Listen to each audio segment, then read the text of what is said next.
Tiana, a moceta que no teneba basquiña. Sebastiana, a qui tos clamaban Tiana, eba naciu en Ansó, un lugar do Pirineo aragonés, en una casa chicorrona y pobre.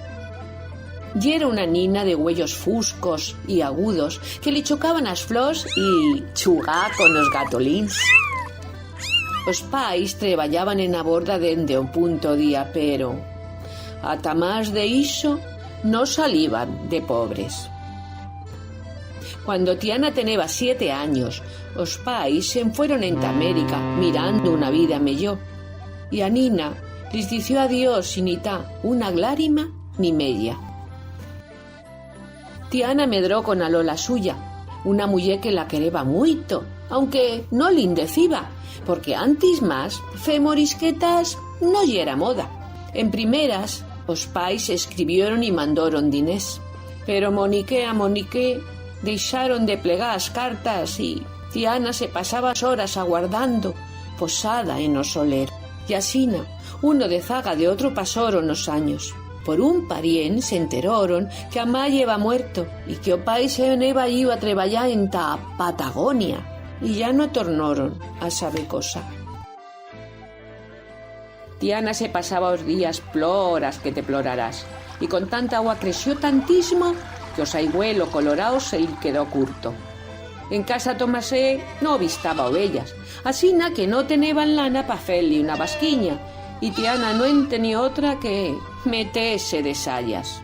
As otras mocetas se reíban de ello y la clamaban carabinera, carabinera, carabinera. Tiana tenía que aprender a no fe causo das caradas aunque les coceban a sabelo. Mas iso no yera o malo. O criminal yera que no teneban farina pa fese o pan y se iban en ta cama con fambre. Correba el año de 1911. Las golondrinas rancoron y plegaba o invierno. Alora Lola se pensó que o único que podeban fe pa vivir yera ísene as dos a vender té por isos mundos.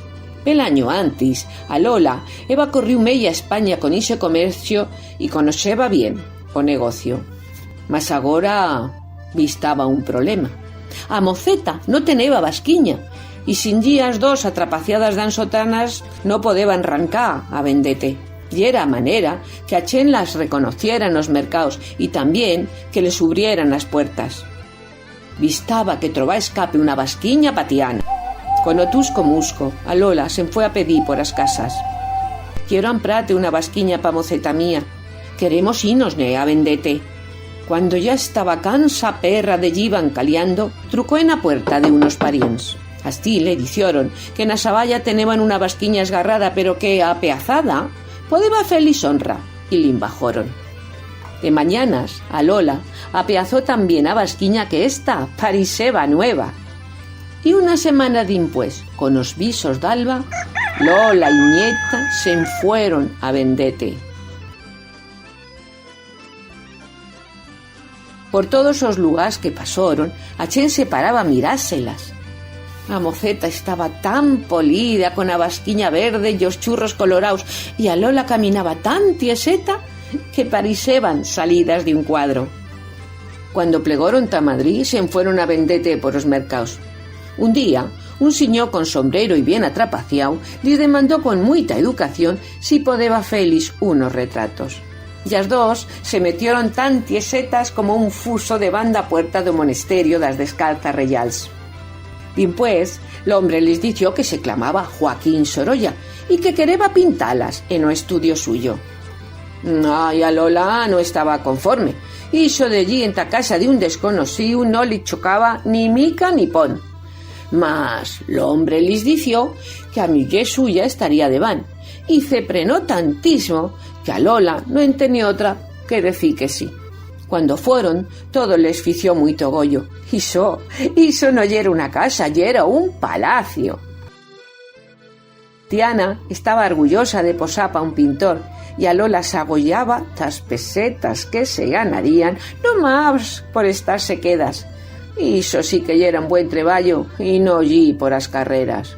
Ni soñando pudieron pensarse que más de un siglo dimpués ese cuadro estaría en Copenhague, y que muchos daneses irían a vielo y dirían: Hvilke nysgerrige kostymer. Den unge hvor smukker, den gamle hvor gammel.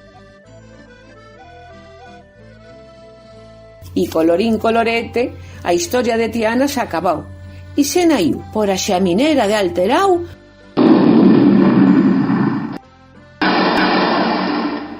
como un codete. Joaquín Sorolla pintó el cuadro Abuela y Nieta en el invierno de 1912 en Madrid, en un estudio suyo. Hoy se trova o Museu Sorolla.